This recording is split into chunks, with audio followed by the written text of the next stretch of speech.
Vous écoutez Europe 1, il est 9h34, le journal des médias avec Thomas Joubert. Bonjour Thomas. Bonjour, à la une ce matin, y aura-t-il une saison 2 du Secret d'Élise sur TF1, J-3 avant les Césars sur Canal+, et un jeune candidat de Koh-Lanta remet en cause le naturel de l'émission.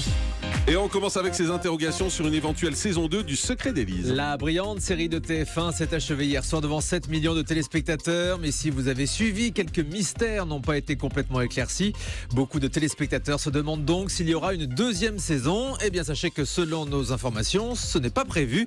Le Secret d'Élise était une fiction bouclée comme la série britannique Marchland dont elle était adaptée. Aucune commande de saison 2 n'a été lancée auprès du producteur, d'autant plus qu'il serait compliqué de réunir à nouveau tous les comédiens.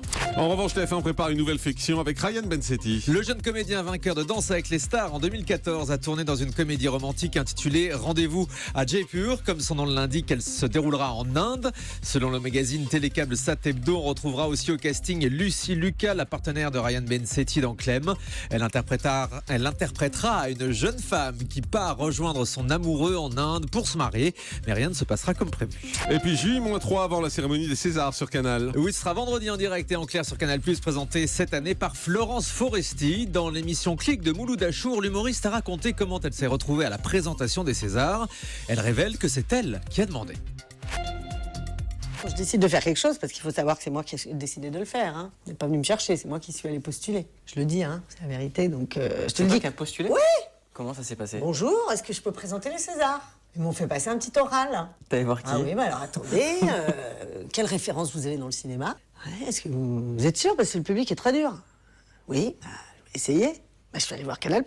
Et l'Académie. Tu sais, on fait toujours les malins, on regarde et on fait putain, moi je ferais mieux. Bah vas-y, essaye ma vieille. Oui, c'est un peu ça. Puis je vais essayer de aussi me faire un peu, enfin, de rendre la cérémonie le plus divertissante possible, mais c'est pas mon spectacle du tout, donc ça sera pas auto-centré. Normalement, ce sera vraiment sur les autres, mais tout en essayant d'être drôle. Le plus jeune candidat de Koh-Lanta revient sur les vraies raisons de son abandon et met en cause la production. Mais le jeune Marius a quitté l'aventure vendredi dernier. Dans une interview à TV Mag, il explique avoir été déçu par le déroulement du tournage. J'ai préféré partir avant de travestir mon image, dit-il, car il s'est rendu compte sur place que cela ne correspondait pas à ce qu'il était venu chercher. Il dénonce le manque de naturel imposé par l'émission, les caméras, les journalistes. On imagine bien que c'est de la télé, mais je ne pensais pas que c'était comme ça, dit-il. Le jeune homme reconnaît que c'était sans doute naïf de sa part. Et puis la prochaine destination de Rendez-vous en terre inconnue a été dévoilée. Oui, c'est Clovis Cornillac qui a accepté de partir avec Frédéric Lopez cette fois-ci. Et selon Télé 7 jours, le comédien s'est envolé chez les Miao en Chine, l'un des 56 groupes ethniques qui composent le peuple chinois. Clovis Cornillac est la 18e personnalité à partir en terre inconnue.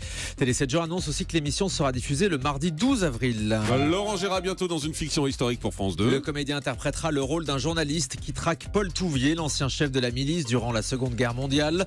Ce personnage sera joué par François Morel. Cette fiction intitulée Monsieur Paul sera diffusée au printemps sur France 2. Et puis France 3 annonce une nouvelle émission de musique classique. La chaîne publique a renouvelé les événements déjà existants pour cette saison comme Musique en Fête le 20 juin prochain ou les Corrigis d'Orange cet été. Mais la directrice de l'unité musique et spectacle vivant de France 3 annonce dans Média Plus ce matin qu'une nouvelle émission de musique classique sera lancée en septembre en prime time. Elle annonce aussi le retour de fauteuils d'orchestre avec Anne Sinclair pour 1 ou 2 numéros d'ici la fin de la saison. Et puis la Grande Librairie va rendre hommage à l'écrivain Umberto Eco, ce sera sur France 5. Le grand écrivain disparu vendredi dernier à 84 ans sera à l'honneur de la Grande Librairie jeudi soir à 20h40 sur France 5. François Bunel consacrera une large partie de son émission à l'auteur du Nom de la Rose.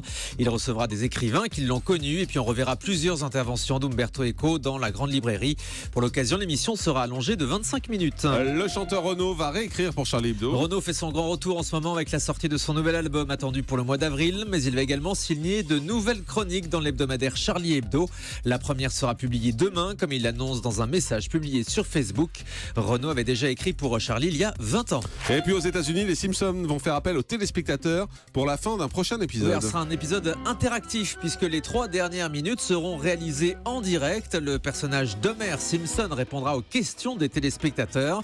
Ce sera une prouesse technologique puisque drôle, la ça. voix et les mouvements du personnage animé seront coordonnés en direct et grâce à des capteurs de mouvement.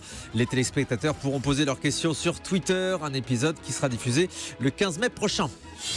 Et on termine avec le chiffre du jour. 70 comme les 70 ans du journal L'équipe fêté toute cette semaine avec 3 événements à ne pas manquer pour tous les fans de sport. Une émission spéciale sur l'équipe 21 vendredi à 22h30. Samedi, un numéro spécial de l'équipe magazine. Et puis dimanche, Michel Denisot sera le rédacteur en chef exceptionnel du quotidien sportif avec la participation de nombreuses stars du sport.